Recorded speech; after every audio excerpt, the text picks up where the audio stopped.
Okay, here we are, Matthew Russell Lee, Inner City Press, here at the Southern District of New York Courthouse today, Tuesday, November 4th, 2025. It's election day here in New York, and so the state courts are closed, and the voting is taking place. It's pretty sure what the result will be, and it will be having an impact. We'll be reporting on that.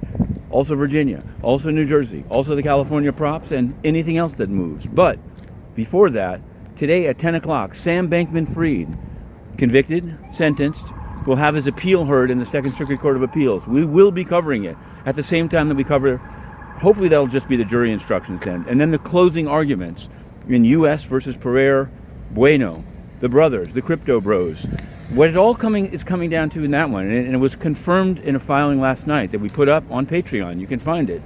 Code is law. This goes all the way back to the Dow in 2016, to indexed finance. The question is, if they just followed the code, if they just found a smart way to use it, is it illegal?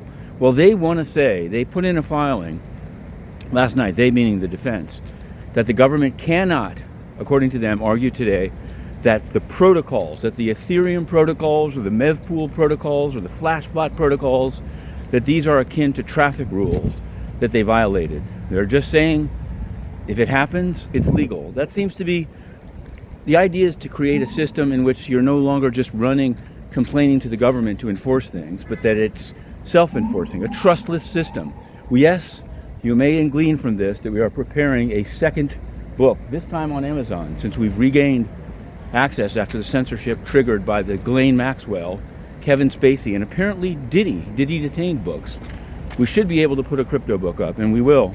And it's going to be on the theme of Code is Law. Whether that's the title or not, I don't know. It's going to depend on the verdict. So there's that. We'll be SBF at 10. Probably around 11 a.m. we'll start the closing arguments after the... Get the fuck out of here! After the jury instructions. Sorry for the expletives. We've got a few... This is New York City, and it's only going to... This is the new New York. Okay, that said, let's turn on. Yesterday, we're going to go financial, but we're going to go governmental financial. Yesterday, Federal Reserve Governor Lisa Cook, who's become something of a cause célèbre on both sides of the aisle, spoke at the Brookings Institution. Coyly, she said she could not comment on the current controversy.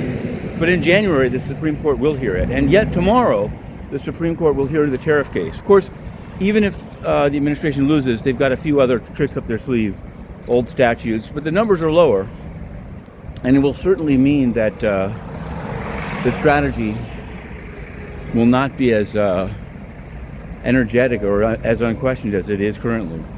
So keep your eye on that, and I think countries around the world will be keeping their eye on that. Speaking of around the world, Antonio Guterres, where is he today? The man who's keeping the press banned while the UN falls apart? Doha, Qatar, of course. Who's he meeting with? Well, Cuba. Met with Cuba. He put out a thing about his...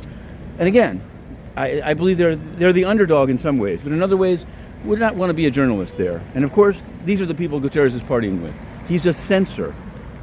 Maybe Cuba had an excuse at one point. Guterres has no excuse. Guterres is just a corrupt individual using what remains of the reputation of the UN to pursue his own personal goals and conceal any criticism of his Gulbenkian China Energy Fund Committee and other links. So be it, but we're going in. SBF and the Crypto Bros. To be continued.